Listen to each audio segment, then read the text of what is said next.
Kalau kita dekat kepada Allah, ternyata Allah lebih senang kepada kita dan lebih dekat kepada kita. Bahkan orang yang beriman ketika dia berdoa kepada Allah, tangannya diangkat sebelum tangannya diturunkan, maka Allah pasti mengabulkan. Kenapa? Allah malu.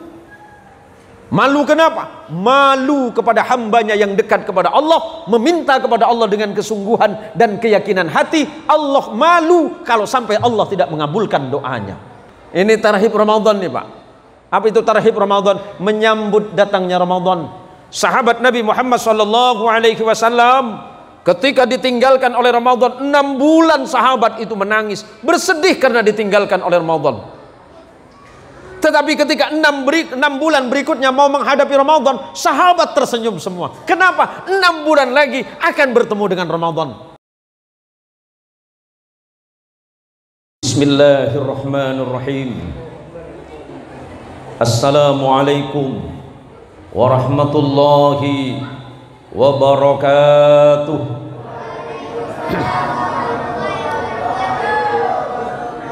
Alhamdulillahi wa kafa, wassalatu wassalamu ala sayyidil mustafa wa ala alihi min ahli sidqi wal wafa. Ashhadu an la ilaha illallah wahdahu la sharika lah, wa ashhadu anna muhammadan abduhu wa rasuluhu wa khaliluhu wa la nabiyya ba'dah. Allahumma salli wa sallim wa barik ala sayyidina Muhammad. Allahumma salli ala sayyidina Muhammad. Allahumma salli wa sallim wa barik ala sayyidina Muhammad wa ala alihi at-tahirin wa ashabihi wa dhurriyyatihi wa liman tabi'ahu hatta ila yaumiddin. Al-yawmul ladzi la yanfa'u malun wa la banun illa man atallaha biqalbin salim. Yang saya hormati dan saya muliakan para alim, para kiai, para ustadz, para guru ngaji, para pengurus surau atau musalla Hidayatul Muhsinin, para jamaah, ibu-ibu sekalian yang dirahmati Allah. Bu, ibu, sehat semuanya. Mudah-mudahan ibu diberikan sehat zahir batin, rezekinya berlimpah, hartanya tidak putus-putus, uangnya tidak putus. Kalau putus nanti tidak laku. Allahumma sholli ala sayyidina Muhammad. Malam hari ini kita dipertemukan oleh Allah dalam keadaan sehat walafiat. Sebab yang paling mahal dari hidup kita adalah sehat. Sahabat Rasulullah Muhammad sallallahu alaihi wasallam yang bernama Abdullah bin Abbas dan adalah sepupu Rasulullah sallallahu alaihi wasallam karena ayahnya adalah saudara kandung dari ayah Nabi, yakni Abbas bin Abdul Muttalib, saudara kandung dari ayah beliau yakni Abdullah bin Abdul Muttalib. Sahabat Ibnu Abbas meriwayatkan hadis dari Rasulullah Muhammad sallallahu alaihi wasallam, nikmatani maghbunun fihima katsirun minan nas, as-sihhat wal faragh. Ada dua nikmat besar yang selalu diabaikan oleh manusia, dan ketika nikmat ini hilang baru mereka menyesal. Yang pertama kata Rasulullah sehat, dan yang kedua sempat. Ada kalanya kita sehat tapi kadang tidak mau menyempatkan diri, dan kadangkala ketika kita diberikan kesempatan oleh Allah belum tentu pada saat itu kita diberikan kesehatan. Maka malam hari ini dua nikmat besar ini Allah kirimkan untuk kita. Maka bersyukurlah kepada Allah, bersyukurlah atas dua nikmat ini. Sebab karena dua nikmat ini kita bisa datang duduk bersama-sama di majlis yang mulia ini. Mudah-mudahan duduknya kita, berangkatnya dari rumah, duduk bersama di majlis ini, kemudian pulang dari tempat ini, kemudian Allah menurunkan rahmat dan ampunan bagi kita semuanya. Allah kirimkan ketenangan dalam hati. Allah jadikan kita dan anak kita sebagai orang yang salih dan salihah, dan kelak akan berkumpul bersama Nabi kita Muhammad sallallahu alaihi wasallam di surga tertingginya Allah subhanahu wa ta'ala. Pak, kalau sampian besok pagi, ini yang saya tahu sahabat saya ini, cuma saya lupa namanya ini. Bang Yusuf ya. Misalnya besok subuh, rumah kan dekat surau nih. Sebelah mana rumah? Sebelah situ. Bang Yusuf berangkat ke surau. Pas di depan surau ada muadzin yang tengah adzan sampai pada kalimat as-salatu khairum minan naum. Sampai di pintu masjid, tiba-tiba ada yang telepon Bang Yusuf. Assalamualaikum Bang Yusuf. Waalaikumsalam. Ada apa Pak? Begini Bang Yusuf, sesuai dengan janji saya sama abang, uang yang 10 miliar diambil sekarang Bang. Pertanyaannya, apakah Bang Yusuf tetap masuk ke masjid sholat subuh atau balik ngambil duit 10 miliar? Tetap masuk masjid sholat subuh atau pulang ngambil uang 10 miliar? Sholat dulu. Emang suka bual dia nih.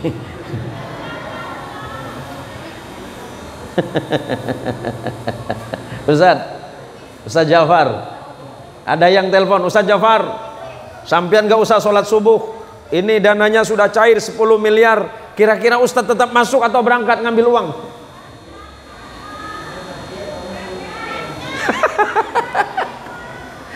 Masuk masjid dulu, uangnya suruh nunggu depan masjid. Aduh, cek penterongko tang Ustaz. Padahal kata Allah di dalam Quran, salat subuh itu adalah salat yang disaksikan oleh ribuan para malaikat-malaikat Allah. Inna Qur'anal fajri kana mashhuda. Sesungguhnya salat fajar itu salat subuh. Ketika engkau sholat subuh, engkau disaksikan oleh ribuan, ratusan, bahkan malaikat, itu jumlahnya jutaan, yang sedang menyaksikan orang yang sedang sholat subuh. Tapi ketika manusia dihadapkan kepada dua persoalan, dua pertanyaan, tetap sholat subuh atau balik kanan. Nah, disinilah peranan iman itu menjadi penting. Sama dengan malam ini, saya yakin para jamaah ibu-ibu juga sama punya kesibukan. Bicara soal sibuk, dunia ini nggak berhenti dari sibuk. Ya Kak Tuan, saya lupa nama jenengan. Kak Tuan Marhayat. Bicara soal sibuk, kapan Kak Tuan yang tidak sibuk? Sibuk terus.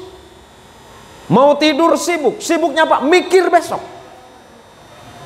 Kira-kira kalau sampean mau tidur yang dipikirin apa Pak? PC apa renggang selamat mata duitan nongko apa sedo yang dipikirin oleh kita. Tiap kali mau tidur mesti ada yang dipikirin. Padahal kalau bicara itu, di dunia ini manusia yang mana yang tidak tertarik yang seperti itu, kata Nabi. Sebab dunia itu, kata Nabi, indah. Dunia itu adalah ad-dunya hulwatun. Dunia itu manis sekali, kata Nabi. Siapa yang tidak suka perkara ini, kata Nabi, dan selalu mengundang manusia untuk mencarinya. Maka malam ini kita dapat meluangkan waktu. Sebentar, saya pakai bahasa Indonesia apa bahasa Madura Pak? Indonesia. Campur saus ya. Oh, kan beda Madura nah. Oh, nempuk. Apa meni banyak nempuk ya pun mbak. Sekelangkong ke tuan rumah Pak Besera, Pak Mahmudi, yang insya Allah beliau akan berangkat umroh tanggal berapa Pak? 13. Kita doakan Pak Mahmudi diberikan kemudahan oleh Allah Subhanahu wa Ta'ala, diberikan kelancaran pergi dan pulangnya nanti berserta keluarga, sama keluarga mungkin ya. Dan jangan lupa Pak Mahmudi doakan kami semuanya, mudah-mudahan kami juga dimudahkan oleh Allah untuk berangkat haji dan umrah. Bu, pengen cepat kaya? Pengen doa dari saya? Baik, yang kurang hafalannya kurang bagus, tolong ditulis, diingat-ingat. Bacaannya pendek, tulis dalam pikirannya. Pertama ain, kedua lam, ketiga qaf, yang keempat ha. Alaqah. Apa bacanya Ustaz? Ain, lam, qaf, ha. Alaqah.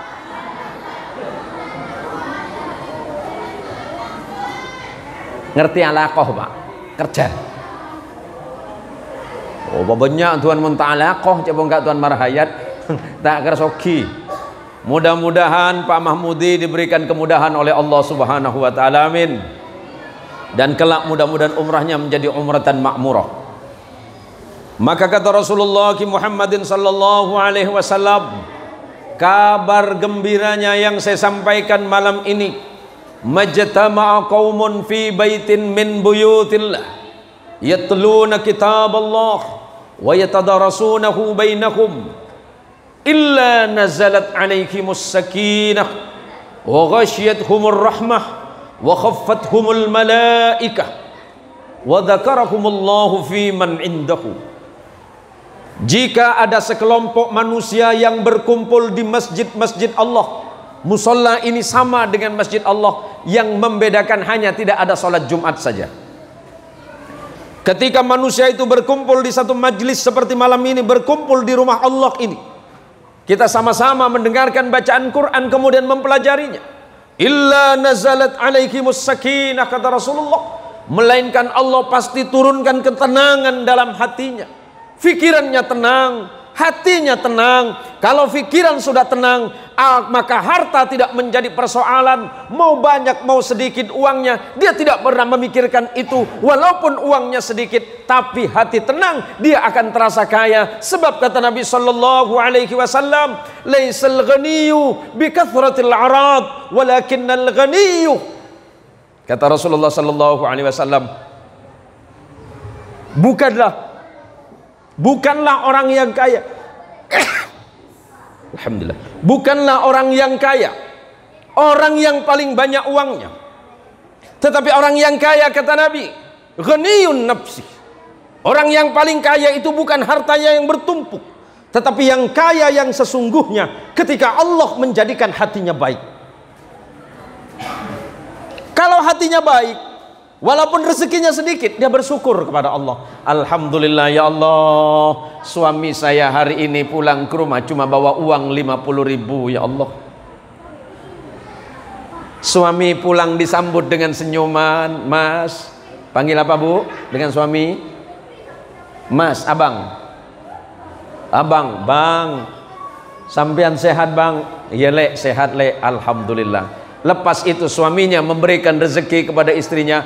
Ibu, mak, nih saya cuma dapat rezeki 50.000 hari ini, tapi rezeki yang saya dapatkan insya Allah halal, karena pekerjaan yang saya kerjakan halal. Saya jual ikan di pasar. Bukan sampean kan? Dari subuh sampai ketemu jam 10 pulang ke rumah, uangnya halal, kerjaannya halal. Cuma pertanyaannya, apakah timbangannya benar? Ambuin saya somparo. Kadang kok kita masuk pasar tuh Pak, kata Nabi, lebih banyak sumpahnya dibandingkan dengan baiknya. Mohon maaf, bukan saya tuduh sampeannya. Mudah-mudahan sampean bukan macam tu. Kok macam tu tinggalkan. Karena saya menyampaikan apa kata Nabi. 9 pintu dari 10 pintu rezeki. Kata Nabi, pintu rezeki itu ada 10. 9-nya itu dari perdagangan. Berarti yang dagang itu mendapatkan kebaikan. Yang penting kata Nabi, perdagangannya tidak ada sumpah dan tidak ada tipu daya. Mun sangang hun kebala sangang hun, cek kebala sekilo. Kenapa saya tunjuk sampean? Karena sampean yang dekat dengan saya. Maka kata Rasulullah sallallahu alaihi wasallam, kalau engkau berkumpul di masjid-masjid Allah, dibacakan ayat-ayat Allah, kemudian belajar di dalamnya, Allah turunkan ketenangan dalam hati kalian. Rezeki tidak akan membuat kalian gelisah, miskin tidak akan membuat cemas, miskin tidak akan membuat takut, karena yakin kepada Allah, aku memang miskin, tapi aku adalah hamba Allah yang maha kaya. Diminta seperti apapun, Allah pasti kasih, Allah pasti memberi. Yang penting yakin kepada Allah. Itu yang pertama. Yang kedua kata Rasulullah sallallahu alaihi wasallam, wa ghasyiyatuhumur rahmah, Allah pasti memberikan rahmat dan kasih sayang yang tiada putus. Orang yang sudah dapat rahmat dari Allah digambarkan oleh Allah, wa ibadur rahmanil ladzina yamshuna 'alal ardi hauna wa idza khatabahumul jahiluna qalu salama. Tuh, orang yang sudah dapat rahmat dari Allah, ketika dia berjalan di atas muka bumi, dia selalu menundukkan hati dan kepalanya. Dia tidak menoleh ke kanan dan ke kiri, tetapi dia tetap tegak lurus sebagaimana perintah Allah dan Rasulullah sallallahu alaihi wasallam. Ketika ada orang memperolok-olok dirinya, dia tidak membalas orang lain dengan keburukan, tetapi membalas orang lain itu dengan kebaikan. Ada orang yang memfitnah, dia balik mendoakan orang yang memfitnahnya. Ketika ada orang mencelanya, dia tidak membalas mencelanya, tapi mendoakan kebaikan di jalan Allah. Biarlah saya dihina, biarlah saya dicaci orang, yang penting saya tidak menghina orang, saya tidak mencaci orang, saya difitnah orang, yang penting saya tidak memfitnah orang. Urusan mereka bukan dengan saya, tapi dengan urusan Allah, zat yang menciptakannya. Yang ketiga kata Nabi, setelah yang pertama, Allah turunkan ketenangan di hati orang yang beriman berkumpul malam ini. Yang kedua, Allah turunkan rahmat. Yang ketiga, wa khaffathumul malaikah, mereka berada di dalam naungan Allah melalui malaikat-malaikatnya. Maka insya Allah ibu-ibu yang dengar pengajian nanti pulang diamalkan. Karena malam ini, sekarang ini, kita sedang dinaungi oleh Allah melalui perlindungan malaikat-malaikat yang sedang mencatat kita masing-masing. Dan mudah-mudahan itu bukan malaikat maut. Yang keempat, kata Rasulullah sallallahu alaihi wasallam, wa dzakarahumullahu fi man indahu. Setelah itu yang nomor 4, orang yang hadir di majlis malam ini, semuanya sedang disebutkan oleh Allah, disebutkan di antara para nabi. Nama kita masing-masing disebutkan di antara Rasulullah Muhammad sallallahu alaihi wasallam. Nama kita disebut di antara nama malaikat, di antara malaikat nama kita disebut, di antara para wali-wali Allah nama kita sedang disebut. Kenapa? Karena kita sedang mendengarkan kebaikan di jalan Allah. Man salaka tariqan yaltamisu fihi ilman sahhalallahu lahu tariqan ilal jannah. Barang siapa yang menempuh jalan, berangkat dari rumah, bismillah kita tawakkaltu ala Allah, la haula wala quwwata illa billah, melangkahkan kaki dari rumah berangkat ke tempat ini, niatnya mencari ilmu Allah, maka Allah mudahkan jalan kita menuju surganya Allah subhanahu wa ta'ala. Yang pengajian tidak rugi, panitianya tidak bakal rugi, insya Allah semuanya rezeki yang sudah diinfakkan di jalan Allah akan diganti dengan sebaik-baiknya oleh Allah subhanahu wa ta'ala. Allahumma salli ala Muhammad, Allahumma salli ala Sayyidina Muhammad. Bicara soal Isra, peringatan Isra Mi'raj, sudah belasan kali, bahkan mungkin sudah puluhan kali panitia ini mengadakan peringatan Isra dan Mi'raj. Kalau ada yang bertanya, kenapa Nabi di Isra dan Mi'rajkan oleh Allah? Diawali oleh 2 peristiwa penting. Isra itu, peristiwa Isra terjadi pada tahun ke-10 kenabian, 1 tahun sebelum pindahnya Nabi atau hijrahnya Nabi dengan para sahabat dari Makkah menuju Madinah. Yang pertama, Rasulullah sallallahu alaihi wasallam punya paman yang bernama Abu Talib. Abu Talib itu adalah paman Nabi karena bersaudara kandung dengan Abdullah bin Abdul Muttalib, ayah Nabi, dan merupakan ayah dari sahabat Nabi yang bernama Ali bin Abi Talib. Walaupun demikian, Abu Talib tidak pernah beriman atas kenabian Rasulullah. Abu Talib tidak pernah bersyahadat. Jadi jangan heran Pak, ada yang nanya, itu kan bapaknya orang baik, kenapa anaknya tak baik? Itu bapaknya ahli ibadah, kenapa anaknya malas ibadah? Ibunya orang salihah, kenapa anaknya tidak salihah? Sebab kata Allah dalam Quran, innaka la tahdi man ahbabta. Sesungguhnya ya Muhammad, engkau tidak mungkin bisa memberikan hidayah bahkan kepada orang yang paling engkau cintai. Buktinya apa? Paman Nabi Abu Talib melindungi Nabi dari kecil, perjuangan Nabi dilindungi, tapi ketika suruh syahadat enggak mau. Enggak usah heran, tidak usah kaget. Kenapa si fulan itu kurang baik ya? Padahal bapaknya baik sekali. Bahkan anaknya Nabi Nuh tidak beriman kepada Allah.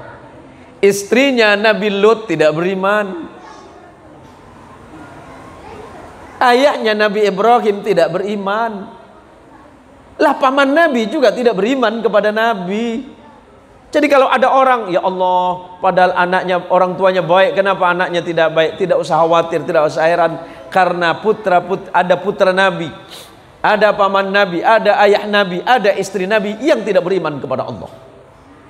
Maka malam ini saya mengingatkan kepada para jamaah, mumpung kita berkumpul di masjid, di tempat yang mulia ini, yuk kita saling doakan kebaikan di jalan Allah. Mudah-mudahan kita semuanya istiqomah di jalan Allah Subhanahu wa taala.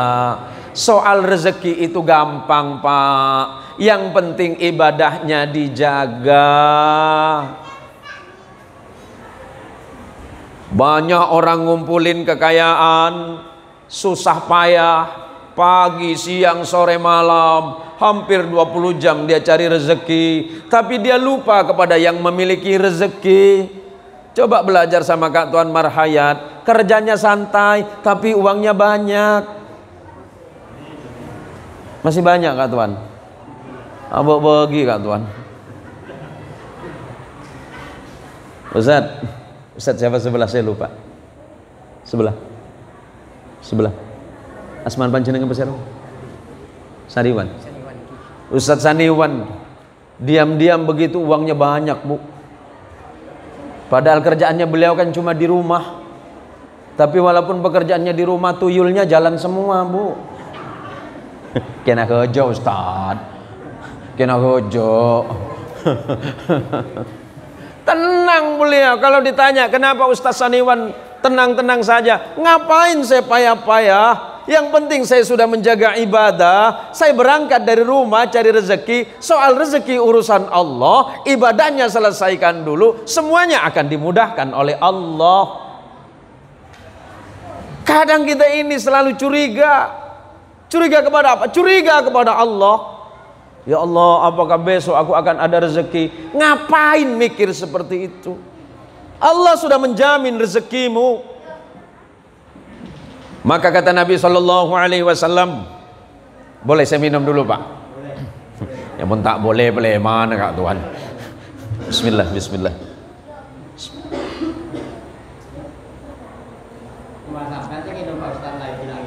Aduh, coba aku lagi tiba sih ngenom mana? Empon lagi enom saja Bu. Mau tak ada dulu minta pada Bu. Lau annakum tatawakkaluna 'ala Allah haqqa tawakkuli, kata Rasulullah. Ini soal rezeki kata Rasulullah. Soal rezeki. Coba kita pikir pakai akal kata Nabi. Kira-kira burung yang terbang, yang satu hari terbangnya puluhan kilo, ratusan kilo itu Pak. Kenapa dia berangkat? Padahal dia nggak punya relasi, nggak punya teman. Burung itu berangkat kata Nabi. Apa modalnya? Tawakal kepada Allah. Lau annakum tatawakkaluna 'ala Allahi haqqa tawakkuli la razaqakum kama yarzuqut tayr taghdu himasa wa taruhu bitana. Rawahul Bukhari. Sanadnya kepada siapa? Kepada sahabat Umar ibnul Khattab. Kalau seandainya kalian bertawakal soal rezeki kepada Allah dengan sebenar-benarnya tawakal. Apa itu tawakal? Menyerahkan persoalan rezeki kepada Allah, syaratnya dilaksanakan. Berangkat dari rumah cari rezeki, yang urus rezeki itu Allah. Rezeki kita sudah nunggu, tinggal kita datangi. Maka kata Rasulullah, annakum tatawakkaluna 'ala Allahi haqqa tawakkuli. Seandainya kalian bertawakal kepada Allah dengan sesungguhnya setawakal, serahkan persoalanmu kepada Allah setelah mencari, gak usah khawatir. Karena kata Rasulullah, la razaqakum, maka niscaya Allah akan menjamin rezekimu kama yarzuqut thair, sebagaimana Allah menjamin rezekinya burung. Burung pagi berangkat perutnya kosong, kata Nabi, pulang sore hari perutnya kenyang. Kalau manusia apalagi punya akal, punya pikiran, punya hati dan punya tenaga, kenapa tidak yakin kepada Allah? Subuh mau pergi melaut, sholat subuh dulu, laporan sama Allah, ya Allah sebentar lagi saya mau berangkat ke lautan, ya Allah saya mau cari ikan, ya Allah berikan saya rezeki yang halal. Kalau halal ya Allah saya berikan ke anak, anak jadi salih ya Allah. Saya berikan ke istri, istri jadi salihah ya Allah. Hidup kami bahagia, hidup kami tenang ya Allah. Walaupun uangnya banyak, tapi kalau tidak halal dan diharamkan oleh Allah, hidupnya tidak akan pernah bahagia. Selalu ada keributan dalam rumah tangga. Sama dengan sepeda motor. Sepeda motor itu cuma perlu bensin, tapi kalau bensinnya yang murni, insya Allah jalannya normal. Tapi kalau bensinnya campur air, normal apa tidak? Nyampe depan Sungai Selamat harus didorong. Sama dengan orang, uangnya banyak dia, tapi tak pernah bahagia. Rezekinya numpuk, tapi sakit-sakitan. Datang ke dokter, dok, saya sakit apa ya? Oh, Pak Yusuf, sampean kebanyakan makan ikan malung ini. Sampean kebanyakan makan daging. Sampean nggak boleh makan daging. Nanti kalau makan daging, sampean akan naik darah sampean, tensinya tinggi. Lama-lama sampean itu darah tinggi, ada penyumbatan di jantung, lama-lama jadi stroke. Datang lagi besoknya ke dokter, dok, kepala saya suka pusing, dok. Saya itu nggak bisa sholat, sebab kalau berdiri sholat itu goyang badan, dok. Pak, mulai besok Bapak hindari makanan yang ini. Kenapa dokter? Bapak kena vertigo. Kenapa vertigo? Ada penyumbatan di pembuluh saraf. Besok datang lagi ke dokter. Apalagi Pak? Saya ini susah jalan, dok. Kaki saya panas semua. Persendian tulang-tulang saya seperti terbakar. Oh, Bapak kelebihan zat taurin di dalam tubuh. Bapak mengidap satu penyakit namanya asam urat. Datang lagi ke dokter. Kenapa, dok? Persendian seperti mau patah, kencing susah. Oh, mulai besok jangan sering-sering beli babat di Ustadz Ja'far. Kenapa, dok? Sampean kebanyakan makan babat, tetangganya cuma melongo. Tetangga berdoa, manter tepelang. Datang lagi ke dokter, dok. Mata saya berkunang-kunang, pandangan saya kabur, dok. Kalau melihat orang menggendong anak kelihatannya dua. Jadi maaf temu cok dua. Coreng apa nempen. Dokter bilang, oh Bapak mengidap penyakit darah rendah. Mulai besok sering-seringlah main ke rumah Ustadz Ja'far. Rumahnya masih baru itu. Kenapa, dok? Sering-seringlah makan daging di sana. Cek kalau pae. Hari lemari sponsor Ustadz Ja'far. Nah, tinggal laku cenya banyak sekilo pae pada, Pak. Kalau kamu itu tawakal, kata Rasulullah, serah diri berangkat. Coba. Apakah gaji kita yang mencukupi hidup kita atau Allah? Allah. Gaji itu hanya jumlah, hasil dan pendapatan sehari-hari itu hanya angka. Yang mencukupi itu Allah. Maka ketika salat, ya Allah, berikanlah kami rezeki yang halal, yang manfaat, yang barokah. Sebab kalau banyak tidak barokah menjadi rusak. Sedikit tapi barokah, manfaat. Bisa nyekolahin anak, bisa mesantrenkan anak. Ustaz, lupa terus nama jenengan itu. Ustaz Saniwan. Ustaz Saniwan. Kan kelihatannya sederhana hidup beliau. Duduk di rumah pegang tasbih. Sampean nggak tahu apa yang diminta sama Ustaz Saniwan sama Allah. Ya Allah, saya tidak minta kekayaan ya Allah. Saya cuma minta cukup ya Allah. Mau beli mobil cukup. Mau bangun rumah cukup. Mau berangkat haji cukup. Mau berangkat umroh cukup. Mau sedekah sama tetangga cukup. Udahlah kita ini ibadah jarang-jarang, doanya maksa sama Allah.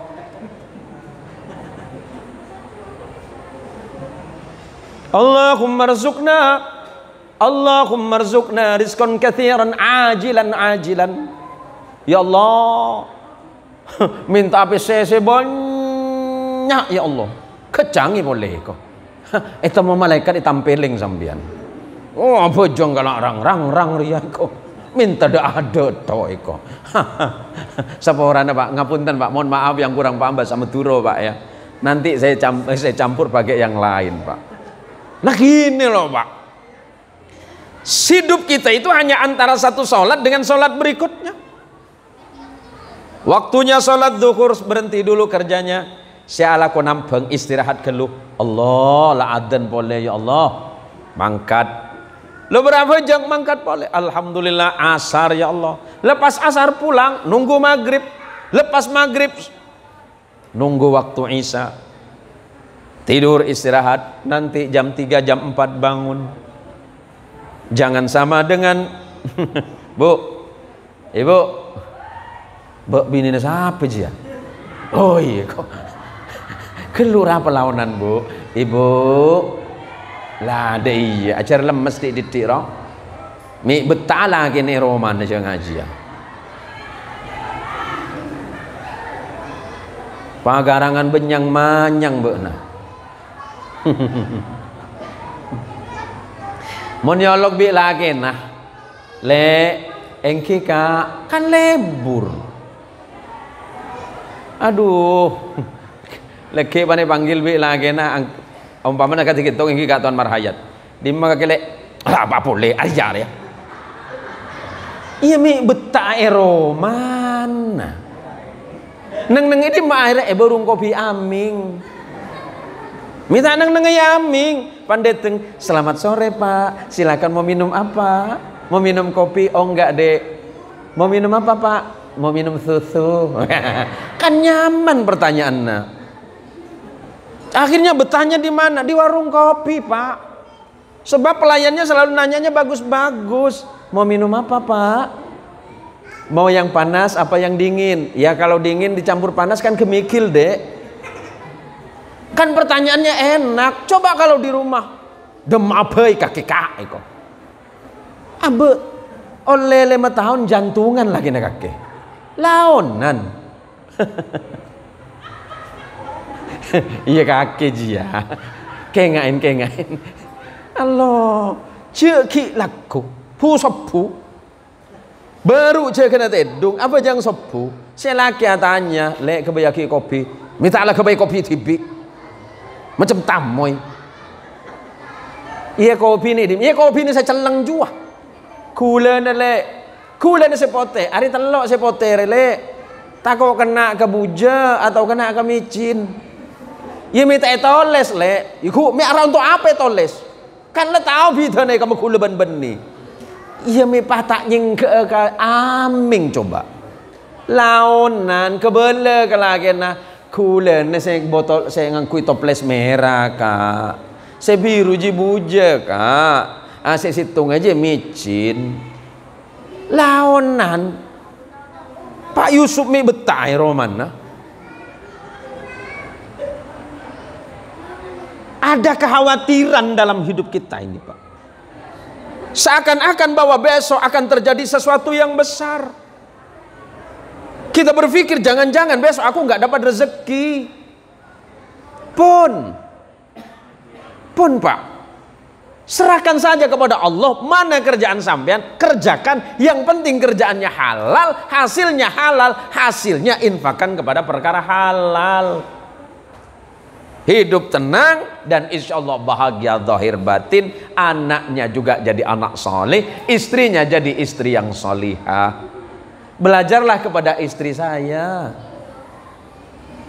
Istri saya itu Bu, pernah sekitar 2 tahun yang lalu, pas tanggal 25 Ramadan saya tawarin sama istri, Mi, ini sudah tanggal 25 Ramadan, Umi kalau mau ke pasar berangkat saja ke pasar. Siapa tahu Umi mau belanja untuk baju lebaran untuk Umi, anak-anak kan sudah. Jawaban istri saya enak, sudah lebih, yang penting puasanya bagus. Insya Allah saya nggak apa-apa, nggak perlu beli baju baru, saya juga ikhlas. Tenang hati saya Bu. Aduh, bagus ongko tang binian. Besoknya saya tawarin lagi Bu, Mi, ini sudah tanggal 26 Ramadan, takut sampai besok kehabisan waktu. Karena kalau 27, 28 saya berangkat ke Jawa Tengah, jadi imam di Jawa Tengah Solo sono Bu. Istri saya jawab, nggak perlu Bi, yang penting saya sudah mampu melaksanakan Ramadan, puasa baik, tarawih saya sudah bagus, saya bisa menghatamkan Quran, sudah senang saya. Tenang hati saya, alhamdulillah saya aman ya Allah. Baru pagi saya percaya sama istri, sore masalah datang. Di depan pintu ada suara paket.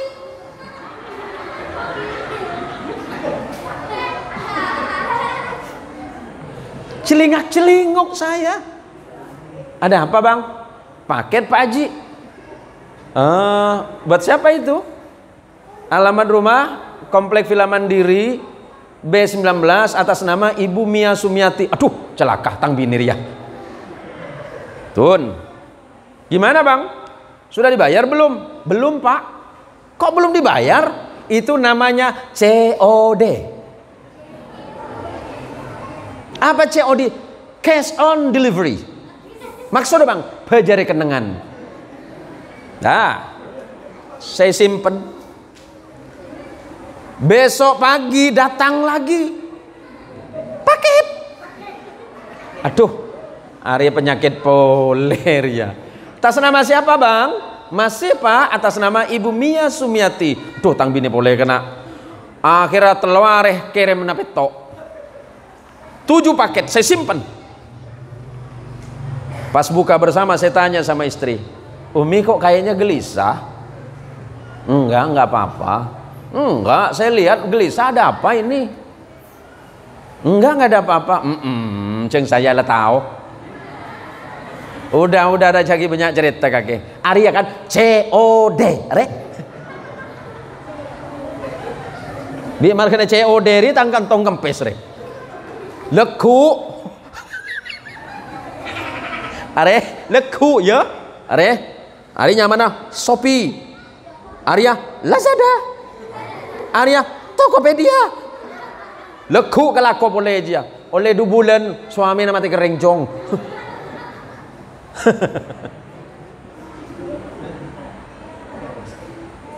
Ini saya paham dengan ibu-ibu ini. Sebentar lagi kita masuk Ramadan toh. 1,5 bulan ke depan, kurang lebih 40 hari insya Allah kita masuk Ramadan. Apa lah susah kapi Pak Bapak Andre. Aduh, ya nih kok anak lemak. Mentang anak gempang bitong situng 1 juta. Embung ria bi 5 juta ria kok. Belum kue toplesan boleh kok. Mulai laku obat. Mau lebaran juga mikir kue toplesan. Hah? Ini tarhib Ramadan nih Pak. Apa itu tarhib Ramadan? Menyambut datangnya Ramadan. Sahabat Nabi Muhammad sallallahu alaihi wasallam ketika ditinggalkan oleh Ramadan 6 bulan, sahabat itu menangis, bersedih karena ditinggalkan oleh Ramadan. Tetapi ketika 6 bulan berikutnya mau menghadapi Ramadan, sahabat tersenyum semua. Kenapa? 6 bulan lagi akan bertemu dengan Ramadan. Maka malam ini karena di bulan Rajab, mari mulai perbanyak berdoa kepada Allah. Allahumma barik lana fi Rajab wa Sya'ban wa ballighna Ramadan. Ya Allah, berikan kami keberkahan di bulan Rajab, berikan kami keberkahan di bulan Sya'ban, dan pertemukanlah kami dengan Ramadan yang akan datang. Amin. Alangkah indahnya ketika orang-orang hatinya penuh keimanan kepada Allah. Innamal mu'minuna idza dzukirallah wajilat qulubuhum wa idza tuliyat 'alaihim ayatuhu zadatuhum imana wa 'ala rabbihim yatawakkalun. Orang-orang yang sungguh beriman kepada Allah, yang berkata amantu billah, aku beriman kepada Allah, wa amantu bi Muhammadin, dan beriman kepada Nabi Muhammad sallallahu alaihi wasallam. Ketika diperdengarkan kalimat Allah, hatinya bergetar. Ketika mendengarkan suara adzan, Allahu akbar, Allahu akbar, Allahu akbar, hatinya bergetar. Alhamdulillah ya Allah. Orang penikama, ngapunten Pak ya, saya pakai bahasa Madura. Orang penikama, senaos ken tak bejo. Tapi waktu kalimat Allah, pereng, Allahu akbar, Allahu akbar, atau kalimat Allah diperdengarkan, ngeter atenah, takut ke Allah. Ingat Pak, iblis itu memang musuh Allah. Dia musuh kepada Allah karena tidak mau ikut perintah Allah, tidak mau sujud kepada Adam atas perintah Allah. Itu iblis. Tapi iblis kalau suruh sujud sama Allah, mau Pak. Iblis itu kalau diperintah sujud kepada Allah, dia tidak menolak. Dia hanya menolak ketika diperintah sujud kepada Adam. Tapi kalau suruh sujud kepada Allah, dia mau. Pertanyaannya, kok kita ini susah betul sujud? Sholat kita tidak lama. Paling lama sholat kita itu 10 menit, 5 sampai 10 menit, ditambah zikir, tambah doa 15 menit. Satu hari satu malam kita sholat 5 kali, kalau wajib hanya kurang lebih 1 jam. Kalau ditambah dengan sholat sunat yang lain paling cuma berapa menit, kali sekian. Paling banyak habis waktu kita untuk ibadah 1,5 jam. Padahal waktu hidup kita 24 jam. Wa idza tuliyat 'alaihim ayatuhu zadatuhum imana. Ketika dibacakan ayat-ayat Allah, imannya nambah. Pulang dari pengajian, imannya nambah, yakinnya nambah kepada Allah. Iya ya Allah, umur saya sudah banyak ya Allah, usia saya sudah panjang ya Allah, hari ini umur saya 60 ya Allah. Paling lama sisa umur kita 5 sampai 10 tahun. 5 sampai 10 tahun itu mau ngapain kita? Hitung kesalahan, bukan hitung amal. Kalau hitung amal percuma, sebab apa? Amal kita tidak banyak, sujud kita tak lama, sedekah kita tidak banyak, zikir kita tidak panjang, kebaikan kita sedikit. Kalau bukan karena Allah yang menolong kita, tak mungkin kita masih bertahan sampai hari ini. Nggak usah khawatir Pak soal hidup, selagi kita masih meyakini Allah dan mengimani Rasulullah Muhammadin sallallahu alaihi wasallam, melaksanakan perintah Allah, bajana bajang, bejana alakoh, empon cak terlalu hati-hatian ke bab dunia Pak. Engki kan ki maabak kulaban sampean saya mampu. Sepenting rezeki halal, insya Allah berkat. Odik tenang, penyakit jauh. Orang dimin, orang zaman dulu. Engki Ustaz Saniwan. Orang zaman dulu itu kalau waktu sholat bacaannya mungkin tidak sefasih anak-anak hari ini para santri. Mbah-mbah kulo teng kampung Pak. Mbah saya dulu waktu di kampung, saya lahir di pondok pesantren karena mbah saya pendiri pesantren juga. Mbah saya itu yayi, Tapi kalau jadi imam, mungkin tidak sefasih anak-anak muda hari ini, apalagi seperti Ananda Malika tadi. Uang baca Fatihah saja kadang bengkok. Coba kalau logatnya orang Jawa itu baca Fatihah, alhamdulillahi rabbil ngalamin. Saya punya banyak tetangga orang Bugis dulu di kampung. Kalau alaihim jadi alaiseng. Tapi kenapa doanya diterima oleh Allah? Hatinya lurus. Hatinya lurus kepada Allah, bacaannya bengkok. Alhamdulillahi rabbil ngalamin, ngerrahmanir rahim, maliki yaumiddin. Banyakan batuk daripada ayat. Tapi kenapa doanya dimustajabah oleh Allah? Karena dekat sama Allah. Apa kata Rasulullah Muhammadin sallallahu alaihi wasallam dari sahabat Anas bin Malik radhiyallahu an fima yarwihi anin Nabi sallallahu alaihi wasallam fima yarwihi an rabbih azza wa jalla. Rasulullah menyampaikan hadis qudsi kepada sahabat Anas bin Malik. Apa kata Allah kepada hambanya? Idza taqarrabal 'abdu ilayya sibran taqarrabtu ilaihi dhira'an. Kalau ada hambaku yang mendekat kepadaku dengan ukuran satu jengkal, taqarrabtu ilaihi dhira'an, maka aku mendekat kepadanya seukuran hasta. Wa idza taqarraba ilayya dhira'an, kalau ada hambaku yang mendekat kepadaku dengan ukuran sehasta, taqarrabtu minhu ba'an, maka aku lebih dekat kepadanya dengan ukuran satu depah.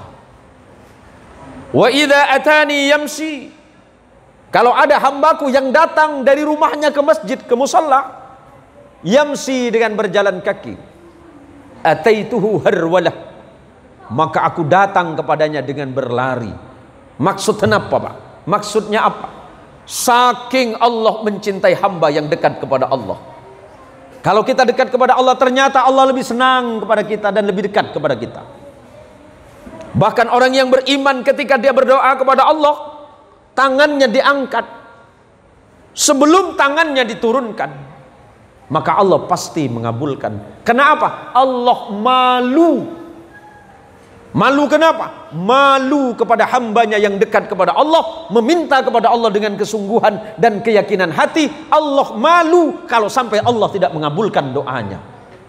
Kalau kita malu kepada Allah, Allah lebih malu kepada kita. Kalau kita dekat kepada Allah, ternyata Allah lebih dekat kepada kita. Kalau kita banyak berharap kepada Allah, ternyata pemberian Allah lebih cepat dibandingkan dengan pengharapan kita. Kalau kita betul-betul beriman kepada Allah, kenapa kita meragukan itu? Ada yang bilang, untuk apa sholat Pak Ustadz? Saya sholat tak apa, tak sholat pun tak masalah. Yang penting baik dengan tetangga, sikap saya jaga. Baik, kalau pernyataan Anda seperti itu, mungkin itu benar menurut Anda. Tetapi bukankah manusia beriman itu pertama adalah patuh kepada Allah, berbuat baik di jalan Allah, bukan kepada yang lain? Kalau ada yang bilang, kenapa Anda baik dengan tetangga? Tetangga saya baik Ustadz, maka saya wajib berbuat baik kepada tetangga. Apakah Anda berpikir kebaikan tetangga Anda melebihi kebaikan Allah kepada Anda? Kalau tetanggamu memberi makanan 1 bulan, sudah berapa puluh tahun Allah yang menjamin hidupmu? Mau iman gak iman kepada Allah, rezeki tetap jalan. Tidak ada hubungan dengan itu. Ketika seseorang mengatakan, untuk apa saya sholat? Yang penting hati saya sudah dekat kepada Allah.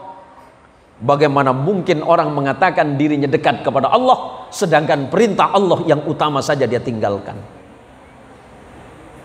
Ada yang mengatakan, oh sholat itu tidak penting, yang penting hati dekat kepada Allah. Wow, kebohongan apa lagi? Sudah jelas dalam Quran itu perintah sholat, sholat, sholat, sholat. Kan perintah Allah sholat, Mas.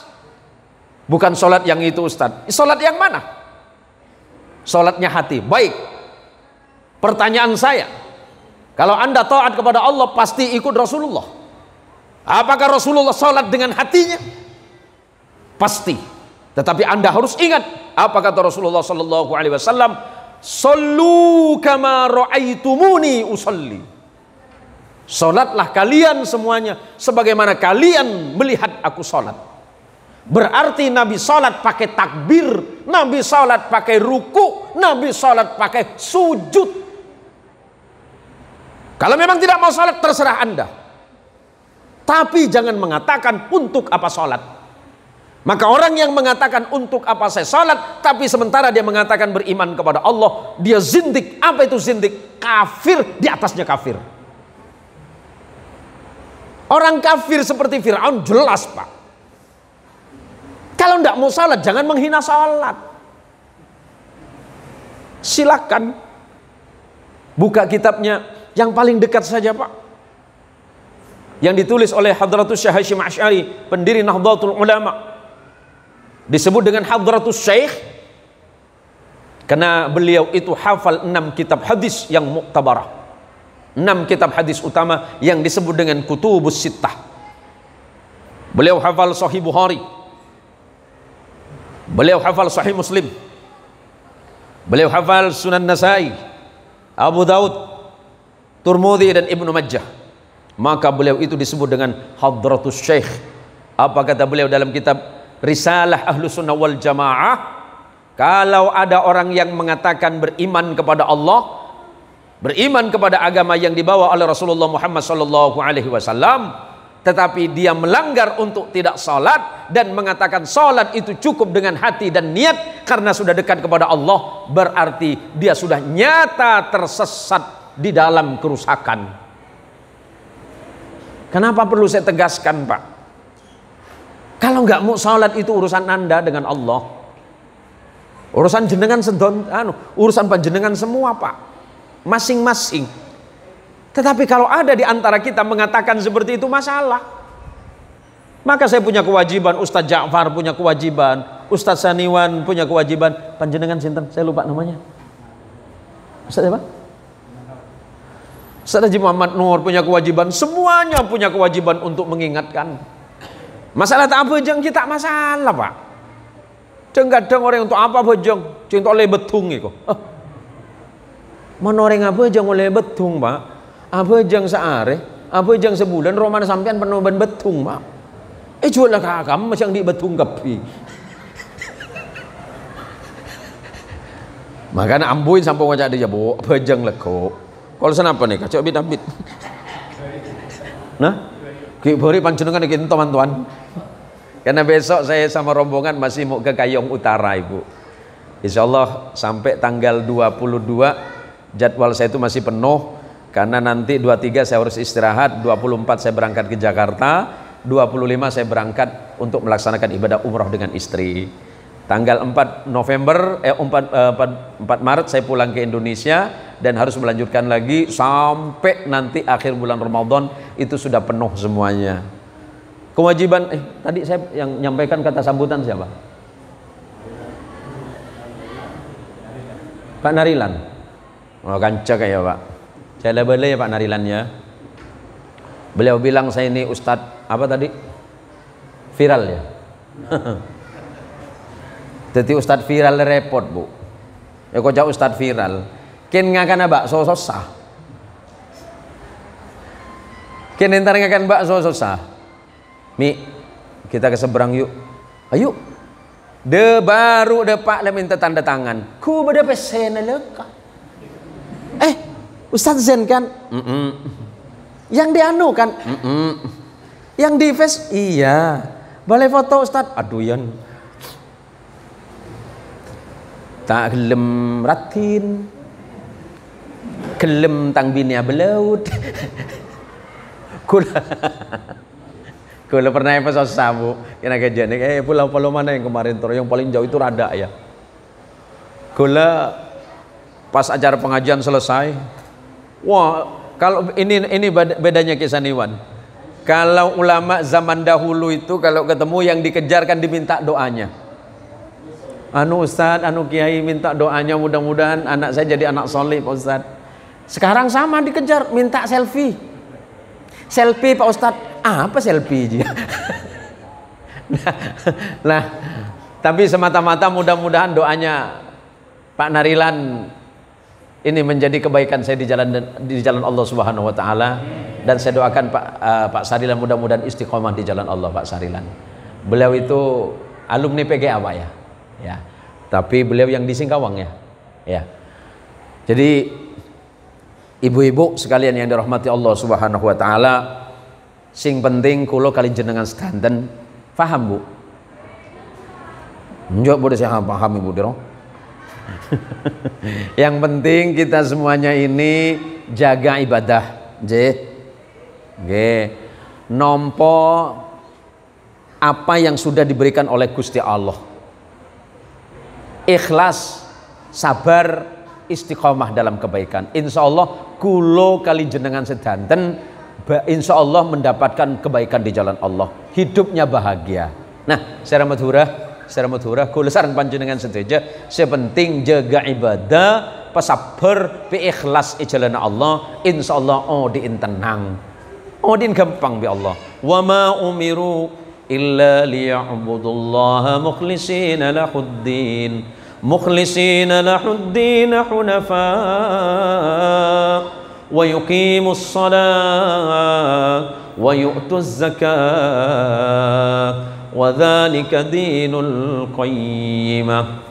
Dawuh Allah dalam Quran, aku tidak memerintah kalian manusia melainkan hanya untuk menyembah Allah.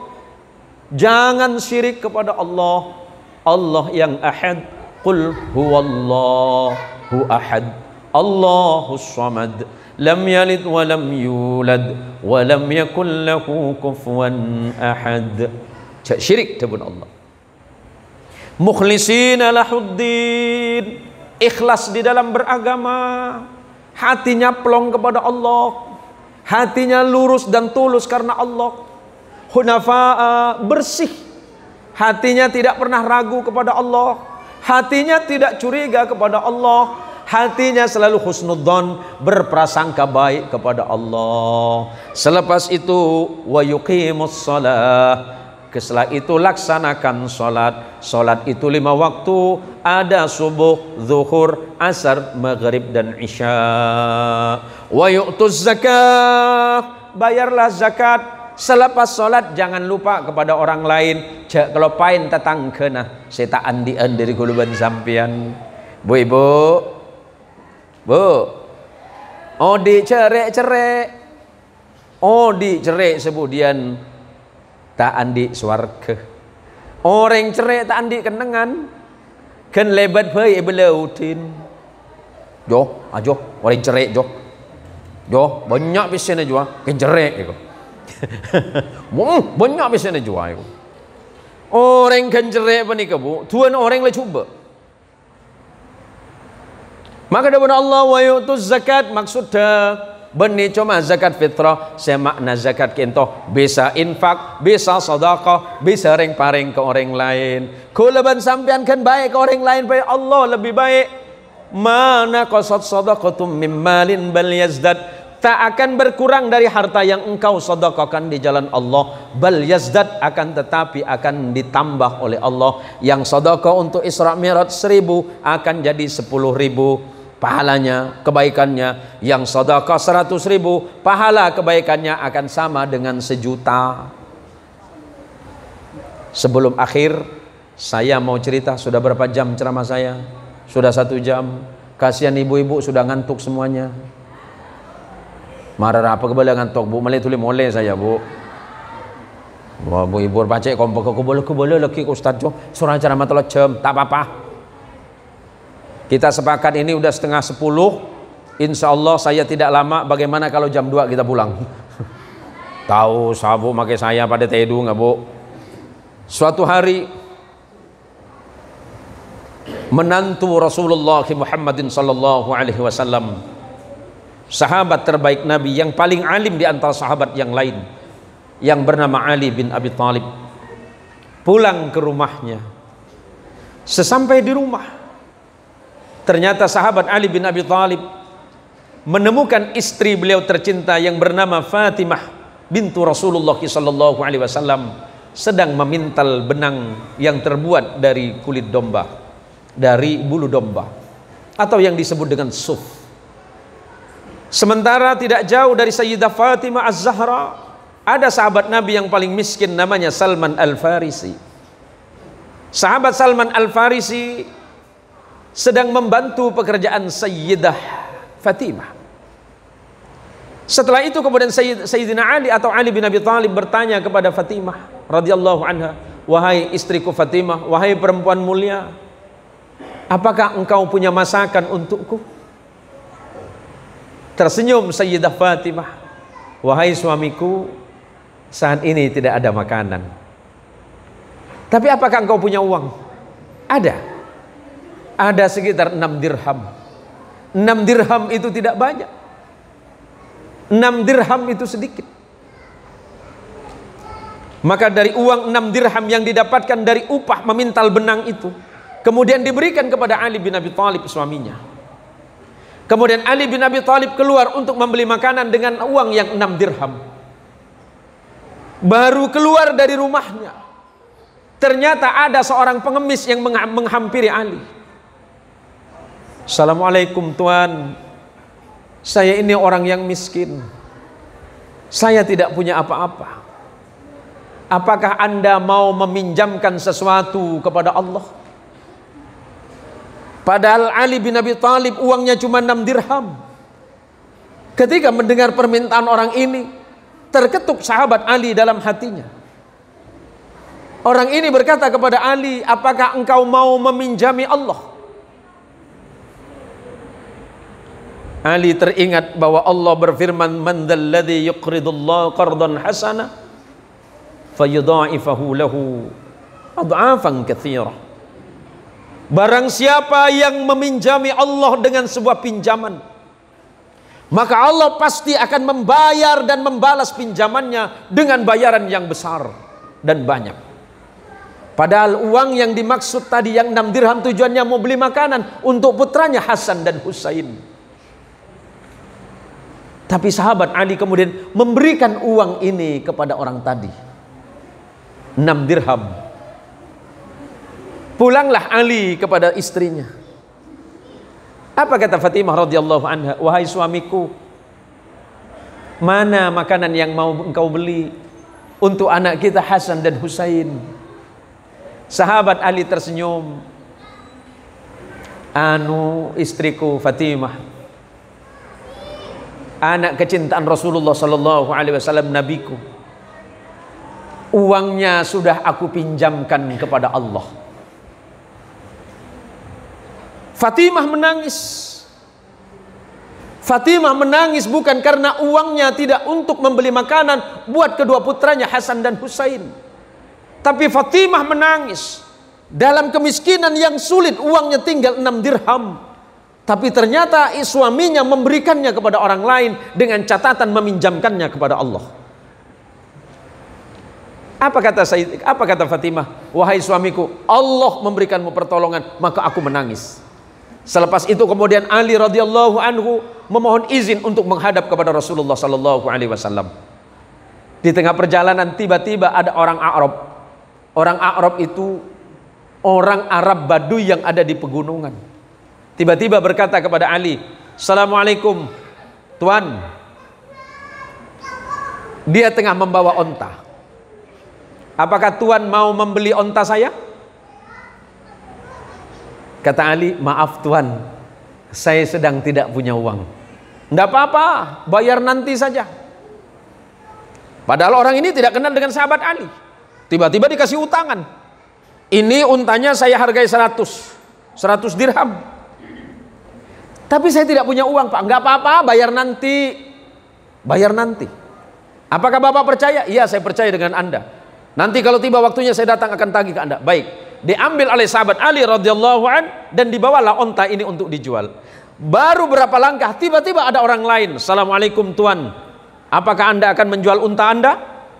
Iya, saya akan menjual unta saya. Saya barusan membeli ini Pak. Berapa Anda akan menjual unta Anda? Apa kata Ali? Saya jual 300 dirham. Baik, saya beli. Tadi yang dapat utangan unta 100 dirham, baru berapa menit langsung dibeli 300 dirham, untungnya 200 dirham. Dan kemudian Ali bin Abi Thalib melanjutkan langkahnya bertemu dengan Rasulullah SAW. Sesampainya di sana Rasulullah tersenyum. Ali, apakah engkau membawa kabar untukku? Iya ya Rasulullah.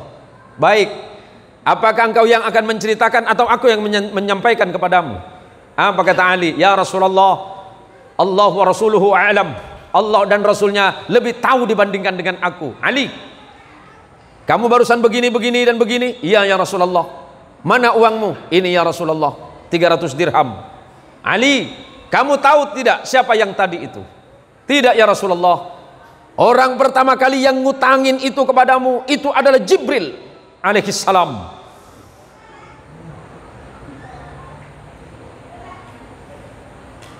Yang kedua yang kemudian membeli untamu itu adalah Mikail. Mereka diperintahkan oleh Allah untuk turun menemuimu. Kenapa ya Rasulullah? Karena engkau sudah menghutangkan sesuatu untuk Allah. Engkau sudah meminjamkan sesuatu untuk Allah. Dan barang siapa yang meminjamkan sesuatu di jalan Allah, Allah akan membalasnya dengan kontan. Bapak yang menyumbangkan harta untuk musola ini akan dibalas kontan oleh Allah. Dan Allah tidak akan lupa itu. Saudara-saudara yang berinfak bersedekah untuk pengajian malam ini, ibu-ibu yang sedekah mulai dari 1.000 sampai 100.000 dan lebih, termasuk sahabat saya Pak Ahmadi, akan dibalas sebaik-baiknya oleh Allah. Barang siapa yang meminjamkan sesuatu kepada Allah, Allah yang akan memberikan balasan, Allah yang akan membayarnya dengan balasan yang tidak terduga. Cuma kadang-kadang kita ini ragu kepada Allah. Dari apa yang terjadi kepada sahabat Ali bin Abi Thalib, sebenarnya sering kita menemukan di antara kita, tanpa sengaja kita memberi hal kecil kepada orang lain, padahal jumlahnya tidak seberapa, tapi kemudian besok Allah membalasnya dengan yang lebih besar. Kenapa? Hatinya ikhlas dan meminjamkan tanpa sadar kepada Allah Subhanahu wa ta'ala. Ketika kita meminjamkan sesuatu dengan Allah, maka Allah pasti akan membalas sebaik-baiknya. Waktu kita tidak akan sia-sia. Selepas ini kita amalkan ilmu kita, walaupun mungkin tidak banyak dari apa yang saya sampaikan, tetapi saya yakin insya Allah, hakul yakin, bahwa kita semuanya akan mendapatkan balasan yang terbaik dari sisi Allah Subhanahu wa ta'ala, karena Allah tidak pernah memungkiri janjinya. Dan semoga kelak kita dikumpulkan bersama Nabi kita Muhammad sallallahu alaihi wasallam. Dan yang terakhir, ketika kelak di hari kiamat ada segolongan manusia yang berada di neraka sakor. Malaikat bertanya, "Ma salakakum fi sakor?" Wahai kalian semua yang ada di neraka sakor, apa yang menyebabkan kalian hari ini disiksa oleh Allah di neraka ini? Jawaban mereka, "Lam nakum minal musallin." Waktu kami di dunia, kami tidak pernah sholat malaikat. Kami malas sholat. Ingat, dalam beberapa penjelasan ulama, 1 kali meninggalkan sholat dengan sengaja dan tanpa udzur syar'i, 1 kali saja sadar dia bahwa dia meninggalkan salat tapi tidak merasa berdosa kepada Allah, kelak di yaumil qiyamah Allah akan menghukumnya 27.000 tahun di nerakanya Allah Subhanahu wa taala. Na'udzubillah tsumma na'udzubillahi min dzalik. Bagaimana kalau tahunan yang kita tinggalkan? Mulai sekarang taubat kepada Allah, berjanji untuk tidak mengulangi hal yang sama, perbaiki amalnya, ganti salatnya, jangan main-main, karena hidup kita cuma sebentar. Karena kelak nanti kita pasti ditanya apa yang kita lakukan selama hidup, mulai salat kita, zikir kita, ibadah kita, dan semua yang kita lakukan, tidak ada satupun yang akan terlewatkan dari pertanyaan Allah Subhanahu wa ta'ala. Terima kasih. Mudah-mudahan apa yang saya sampaikan memberikan ilmu dan manfaat bagi kita semuanya. Ibu-ibu, mungkin kita sering bertemu, tapi ketemunya cuma di media sosial. Terima kasih ibu-ibu yang sudah menonton saya. Setiap rupiah yang ibu klik itu sudah kami sumbangkan insya Allah di jalan dakwanya Allah Subhanahu wa ta'ala tanpa ibu sadari. Sudah kami salurkan. sudah ke beberapa pondok pesantren dan masjid, insya Allah. Mudah-mudahan berkat doa ibu semuanya, dakwah saya diberikan kemudahan oleh Allah Subhanahu wa taala dan memberikan manfaat bagi orang lain. Karena biasanya sebulan sekali saya juga mengisi kajian di Malaysia, ibu. Sebulan sekali, biasa di akhir bulan saya berangkat ke Malaysia untuk menyampaikan dakwah. Paling minimal 1 minggu. 1 minggu itu biasanya 14 masjid, Pak. Dan insya Allah awal-awalnya orang Malaysia kaget karena waktu saya nyampaikan tausiah di sana, tausiah subuh dan maghrib, saya dikirain orang Semenanjung, saya dikirain orang Kuala Lumpur, Pak Ahmadi. Memang kawan saya itu udah belikan saya di sana itu peci yang tinggi itu, yang pecinya orang Malaysia yang hitam tinggi. Saya cakap pakai bahasa Kuala Lumpur, mereka tanya dengan saya, Tuan Guru orang Kuala Lumpur kah? Taklah, saya orang Indonesia. Taklah, Tuan Guru ni asli Kuala Lumpur. Dalam hati, oh iya saya orang Kuala Lumpur, karena saya orang Madura, Pak. Kuala Lumpur itu kan artinya celot, Pak. Iya Pak, celot Pak ya. Mereka pikir seorang Kuala Lumpur, Ustaz Jafar. Ini tanya asisten saya. Mereka tidak tahu kalau saya nak berangkat Malaysia tuh 4 bulan sebelum saya berangkat, saya nonton film Upin Ipin.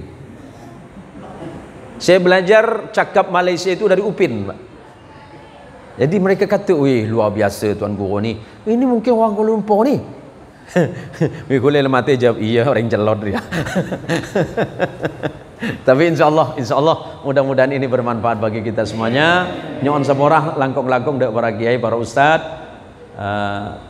Apa boleh Pak Ahmadi? Suruh tambah boleh Pak? Oh langsung doa. Oh mau langsung doa beres Pak. Kemun suara ceramah boleh seporan. Sampian bahaya ceramah Pak. Ala hadhihi niyah wa ala kulli niyatin salihah bijahin Nabi Mustafa sallallahu alaihi wasallam. Al-Fatihah.